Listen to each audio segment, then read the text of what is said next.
The 2024 Kansas Jayhawk season got underway last night against Lindenwood, and we'll talk all about it right here on Second City Jayhawk. So the Kansas Jayhawks took the field last night in front of about a capacity crowd of 15,000 fans against the Lindenwood Lions.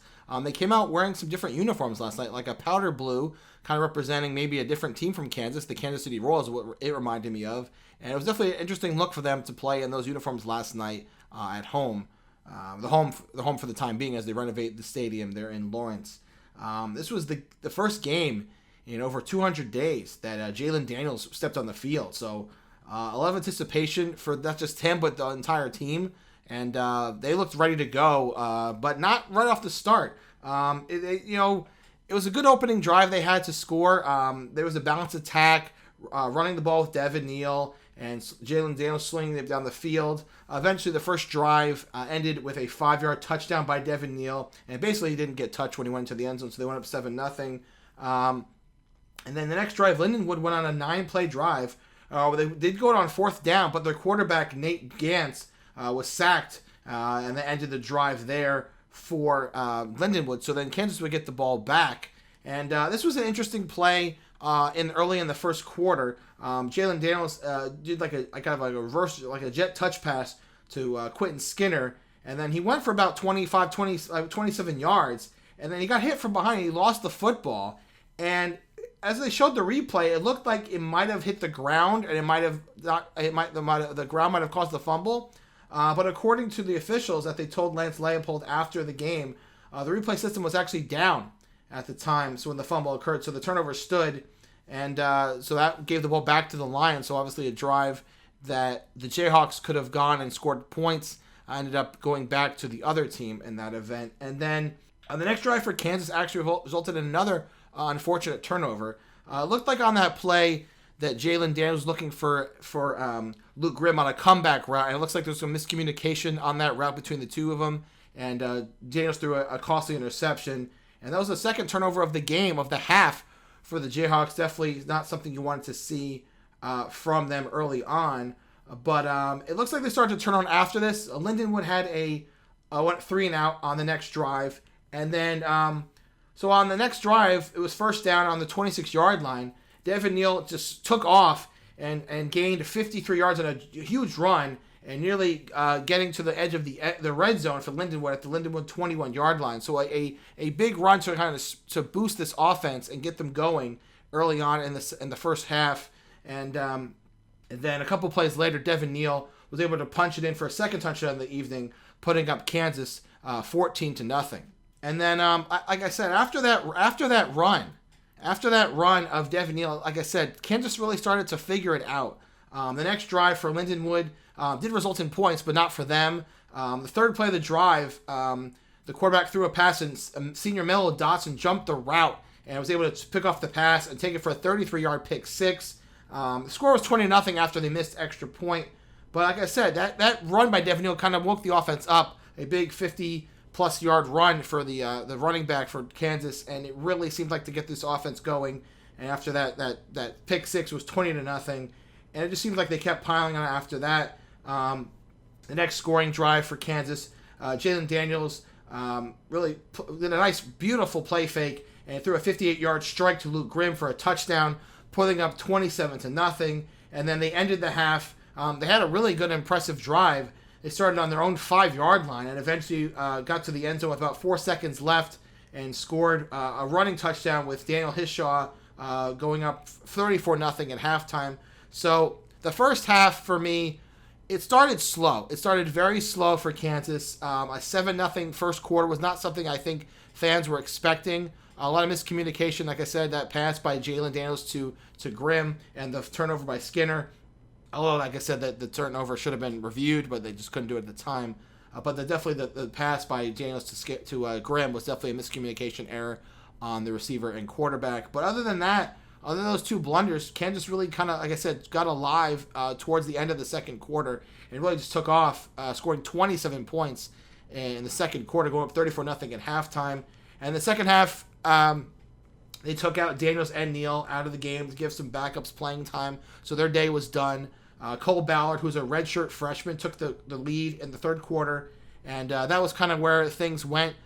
He scored a touchdown Eventually it was mostly running plays on that drive, including a touchdown run by junior Sevian Morrison, put the Jayhawks in front 41-0. And like I said, just the second quarter really opened up how this Kansas team is supposed to play, just like dominant football every facet of the game, and they really executed that last night, especially in the second quarter. And then the last scoring drive for the Kansas Jayhawks came in the fourth quarter when Ballard threw a 5-yard touchdown pass to a redshirt junior Doug Emelin. I hope I'm pronouncing that correctly.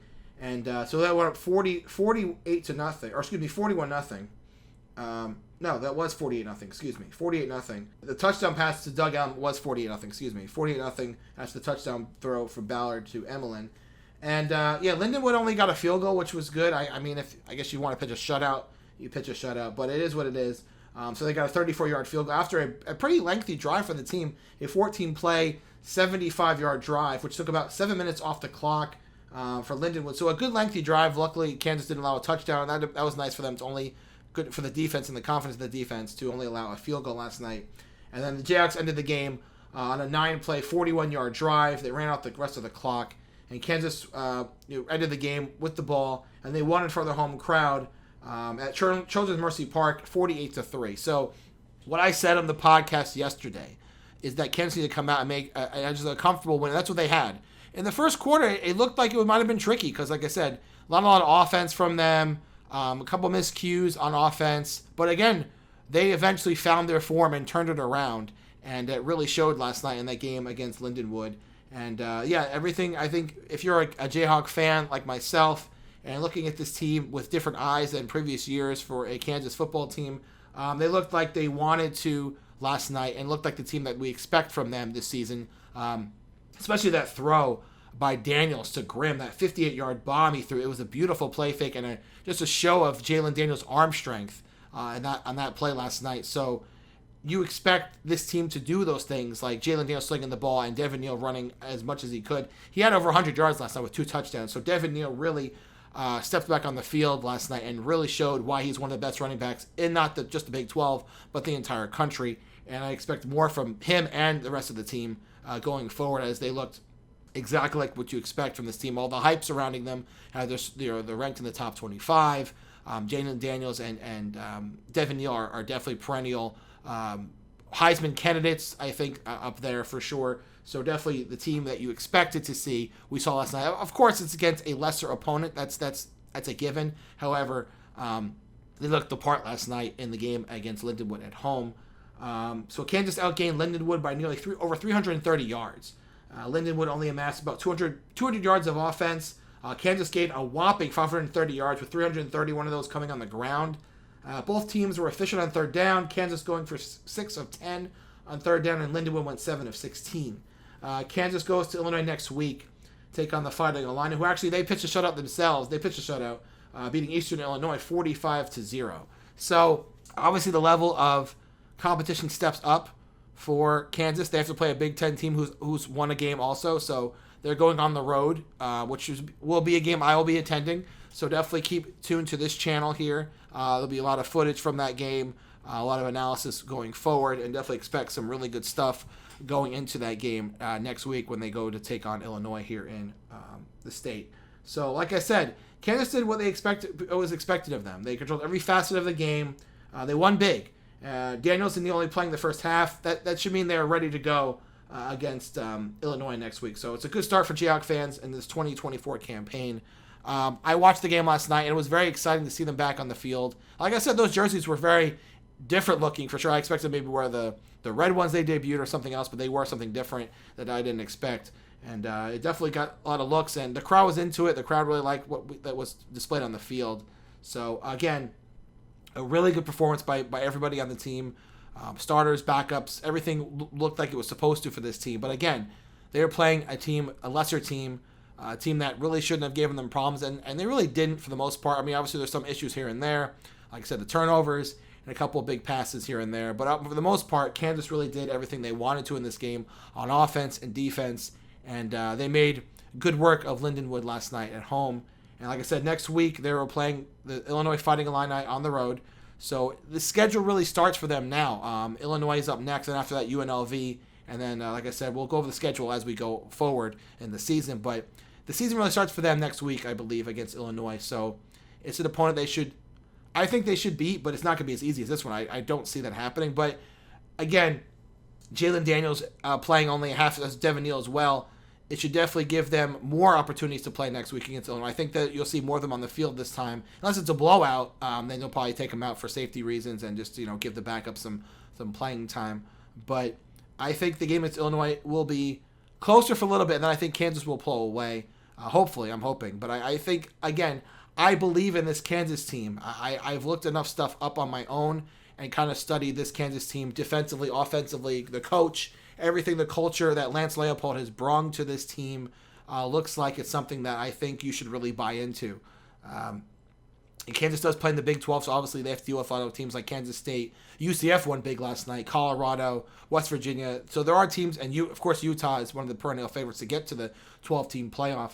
A lot of teams in this conference that they have to look out for sure going forward. But again, a really good win this evening or last night for Kansas, and it just looks like a good season for them. And again, going forward, it just matters of the health of Jalen Daniels. He hasn't been on the field, like I said in the beginning of the podcast, for over 200 days. So Kansas fans were waiting for him to get back on the field, and he looked as good as advertised. That's the thing about Jalen. When he's on the field, he's as good as any quarterback in the country. He's right up there with, I believe, Dylan Gabriel, Carson Beck, and Shedeur Sanders, I think, is the best quarterback in the country if he's on the field, if he's healthy. So, it was a good game last night, good atmosphere, and I really enjoyed seeing Kansas back on the field. So that's going to do it for this episode, whatever you want to call it, for today. Definitely keep tuned to this channel this week. I will be doing some coverage of the Illinois game, and then obviously the game next Saturday. I will be doing vlogs and just coverage as much as I can to give you the best footage and experience and exposure of the game as I can. But yeah, I'm looking forward to it. Obviously I'm just becoming a Kansas fan this year, but I'm excited. I'm going to see them play live. I get to see Jalen Daniels, Devin Neal, and that whole squad. And hopefully they put on a good performance against Illinois and come out with the win. I'll be in sort of hostile environment. It's not like they're playing, Kansas State or anything or going to a rival. It's just a Big Ten team they're playing. But I think it'll be a good atmosphere either way because Illinois won it also. They're playing a team that's also undefeated. So it should be a fun game and looking forward to it. So thank you for joining me for this tonight. And thank you for listening. And I hope you look forward to more podcasts in the future. I'm having a lot of fun with this. Thanks for being along for the ride. And I'll see you next time right here on Second City Jayhawk.